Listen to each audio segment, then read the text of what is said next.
me pose cette question et la réponse est aucune des deux. Il y a des traits de ma personnalité chez Chloé et chez Constance. Je suis une très grande romantique et une idéaliste comme Constance. J'ai fait des choses dans ma vie qui ressemblent un peu aux décisions que prend Chloé, notamment partir un an à la campagne pour écrire un roman. C'est quelque chose que j'ai vraiment fait. Mais ça reste des personnages inventés et il leur arrive que des aventures qui ne me sont pas arrivées. Heureusement, malheureusement, je sais pas.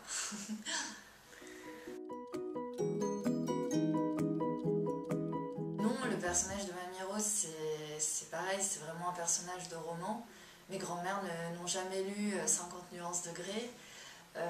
Après, c'est vrai que je suis très attachée à mes grands-mères et que j'avais envie de parler d'une relation entre une petite fille et sa grand-mère, qui n'est pas forcément la relation que moi j'ai eue avec mes grands-mères, mais voilà, qui était attachante et qui était forte.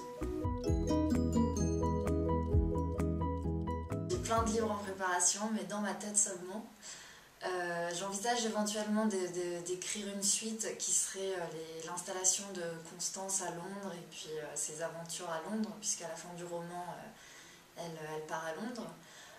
Mais rien de précis, j'ai aussi des idées pour un roman complètement différent avec de nouveaux personnages, donc on verra.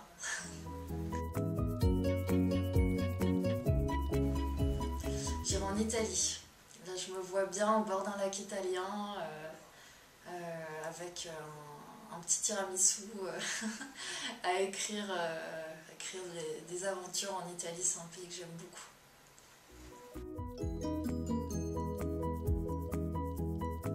Alors au départ, c'était pas du tout volontaire, c'était pas le titre original.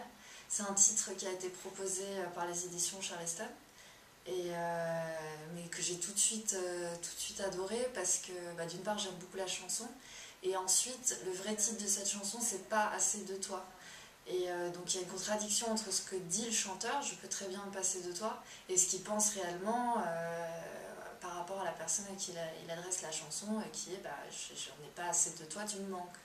Et pour moi c'est exactement l'état d'esprit de Chloé au début du roman, qui fait la fière, qui a cette carapace, qui n'exprime pas ses sentiments, alors qu'en réalité elle en a beaucoup.